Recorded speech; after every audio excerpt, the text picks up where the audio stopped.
Hey everybody, welcome back to Starbase, and today we are going to focus on the YOLO code side of the game. The ship, I mean, yeah, that's what I meant. What did you guys hear? Anyway, so we are going to work on our little ship over here with the YOLO codes, which I've added some over here. And yeah, we got one more slot left. What I can do is always extend these beams back here to include more chip sockets, so that if we do need to have more little capabilities or add more of these chips and whatnot. So you want to check what this one is. Okay, that's just fuel chamber rate stuff, just to make the generators a little bit more efficient. So have gone and added the necessary buttons and things over there, added the needed info like battery and all that kind of stuff. And yeah, so just to give you guys an idea how everything works, this is just the power of the suction cups at the below the ore, what do you call the ore collectors? Yeah, that's the name. I had to see them in order to get the name. I don't know if that's the same with you guys. You know, you sort of know the name, but you need to see the actual thing before you know the name pops up into your head. So yeah, first of all, we have mining lasers that can switch on. Okay, we have the rangefinder, and I think over here I added the rangefinder display to show us how far. And then this, I think, is the width of how the rangefinders, or not rangefinder, the mining lasers will sweep back and forth, up and down. And just to give you guys an idea, this is how the mining lasers will look like when they are sweeping. As we can see, it works very, very nicely, just the way I would love to have it. There we go. And we just go ahead and sweep that, sweep that off, switch that off, because the power is being used up a little bit. So if we go ahead and switch on the rangefinder, I'm just going to switch off the lamps for now. So the whole idea with today's episode, what we want to do, is first just to get this ship to approach. If I can just, why is the range that much? It's not supposed to be. Yeah, I will try to change that. I think it's something I've changed in the settings. Over here, you can check. Okay, yeah, no, it's not supposed to be that way. It is supposed to be something else. Okay, anyway, so what we want to do is have the ship approach the, let's say, the asteroid on its own. First, I think what we're going to do is just to have it at a certain range. Like if we are on approach, like we are getting close to the asteroid. So we want to get a little bit closer and let the engines cut out. And then as we get closer, so then at some point the code will automatically switch on the lasers and the sweep.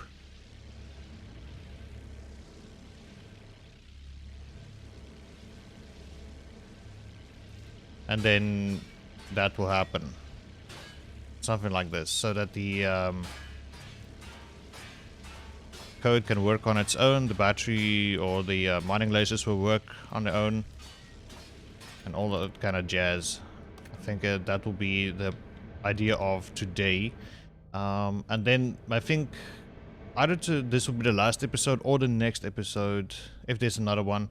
What we can do is just extend the range for, like, when we point our rangefinder to an asteroid, it will try to approach it, like in a sense of the distance. Like if it's a very far distance, they have engines will fire at a higher power just to get us closer faster.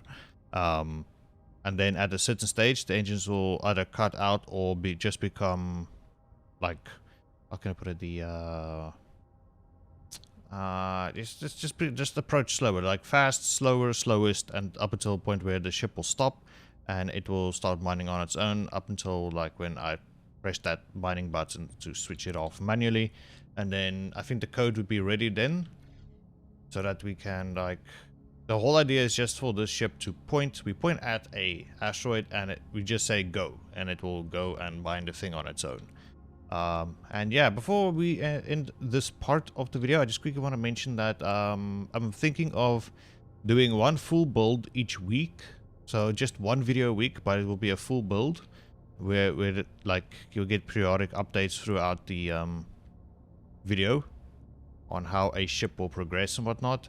But I'm just thinking, instead of like these smaller episodes, just one big episode, large enough or like long enough, like 15 minutes, 10 to 15 minutes or so, just to get a video out and have some sort of like complete build or something. And if you guys have any suggestions of what sort of chips you want to see, just leave them in the comment section. I will check them out. And yeah, all right, let me get to work with this and we will be right back. Right, and we are back. So it has actually been a couple of hours, but I think I've got it with a few modifications to the ship. Not big ones, just a couple of buttons. So what I've done is I've applied heavy mass to the ship to see like how it would fare, and I worked the code around that. But once I swapped from heavy mass to lightweight, then let's say the numbers changed dramatically.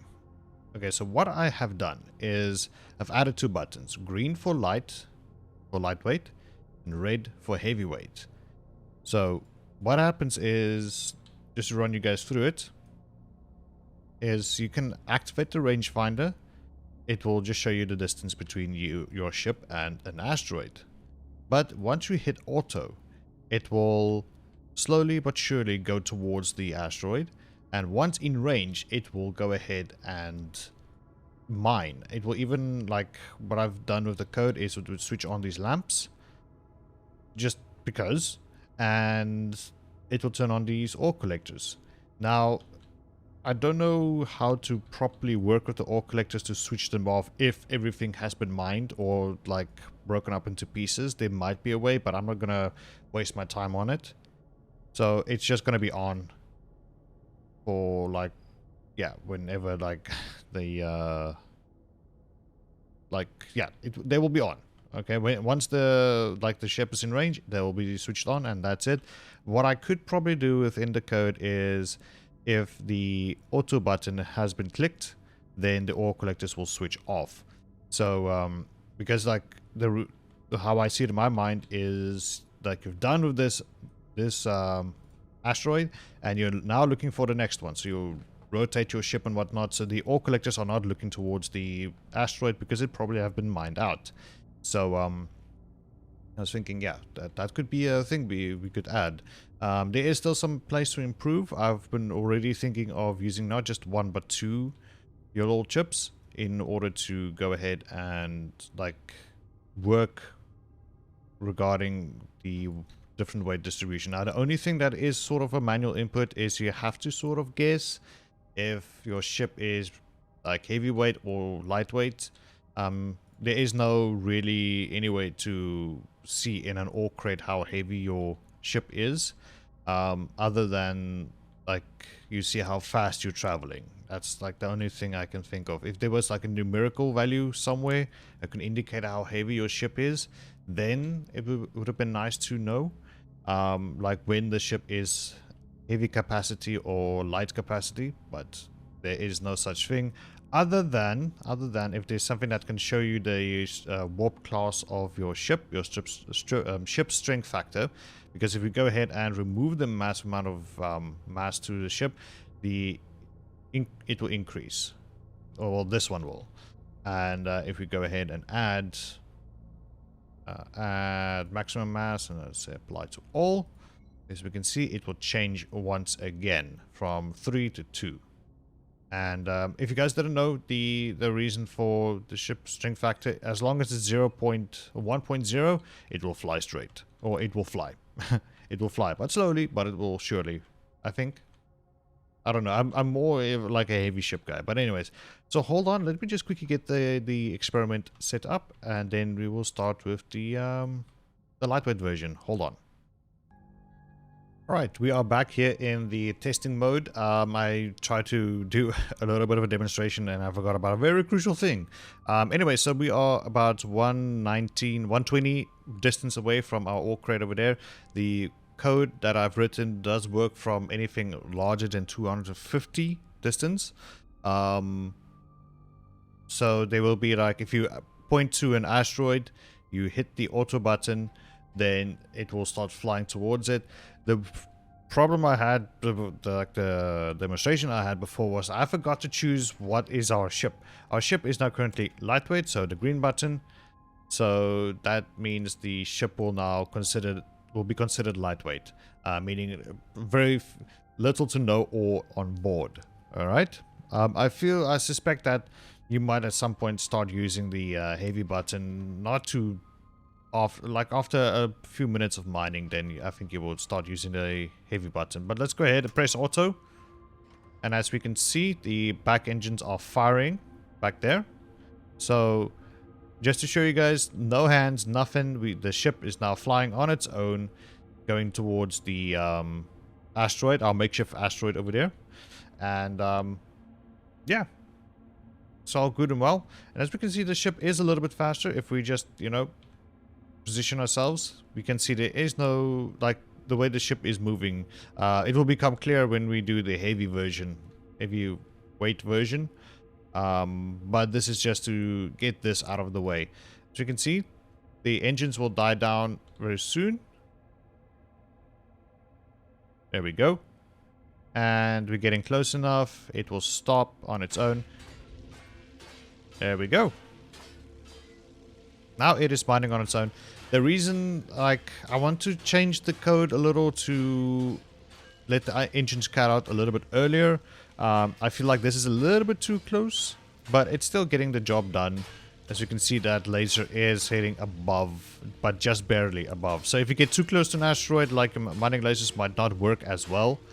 But this is the whole idea of this. So hold on, let me reset the experiment and we try the heavy version. Alright, test number 2. Now we are in the heavy mode. This has the massive, the largest amount of, or how do you say it? Massive, the heaviest amount of mass we can have on the ship. Everything has been made a lot heavier. Now, I did go ahead and select the heavy option. We are starting at a little bit closer range because it does take some time for it to get to the asteroid from a longer distance, because of the heavy weight. Now let's go ahead and press on auto, and let's give it space. Let it work. Let it do its own thing. There we go. It does take quite a while for it to get to the asteroid over there. Well, box of crates. But anyways, as we can see clearly from the previous test and this one, the ship is a lot slower. So the reason why I added those two buttons is to indicate how for the YOLO script to work better. Because the ship cannot differentiate if it's a heavy load or a light load. Like I said, if there was a way to tell if the ore crates were full of ore or something, or if the ship could calculate its own mass, that would have been great to have a numeric value of that. So you can say something in the code like, if the weight is larger than X, then use this script or something. If the weight is less than, then use the other script or something like that, so that the ship will know its own weight. But other than that, I'm actually quite happy about this. It feels completed. The only thing that could remain, what we could probably do, is add some plating to it, give it some color or something. But this is, like I said, this is purely like how I wanted the ship to look like, you know, a naked frame. And yeah, let it just get closer. And as we can see, the distance is much further away. And even in the code, I said that the engine should cut off even later than what is in the lightweight code. But still, this is, I'm very, very happy about this. It is on our way to, ow, the hell. It is on our way to automation. I don't know what else to do in order to get it to automate. The other thing I can think of is like I have a bunch of rangefinders and point them into a general direction and tell it to, like, if any of them catch some, like this big code. There's a very big code like you have to do in order to do that. There might be some tricks of mathematics and things you can do. But I'm not that very intelligent. I don't have that kind of knowledge yet. I don't. If there is some sort of magic code out there that can help with that, the only thing I can think of, if you have a ore scanner and you fly towards, let it fly towards an ore, then let it scan. But I think the ore scanner does have a maximum range. Oh, I think it's running out of battery. But let me just go ahead and switch that off and that off. But yeah, anyways, I think that's about it. That's the whole thing about this ship. I feel very happy about it, and I'm going to keep it in the archives, not going to build it or anything. It's just there. It's just a little experiment I wanted to do. There might become a time where I just create the thing and test it out in, like, outside this simulation and see how that goes. But I'm very, very happy about this. Let me know your thoughts in the comment section if there's anything else. And if there's any other types of ships you want me to do, then also let me know. The next ship, I think, is going to be, I think, the Inquisitor, which we did when it was closed alpha still. I think we are going to revisit that. We're going to build that thing from scratch. And, yeah, I think that's that. Thanks so much, people. See you guys next time. Bye-bye.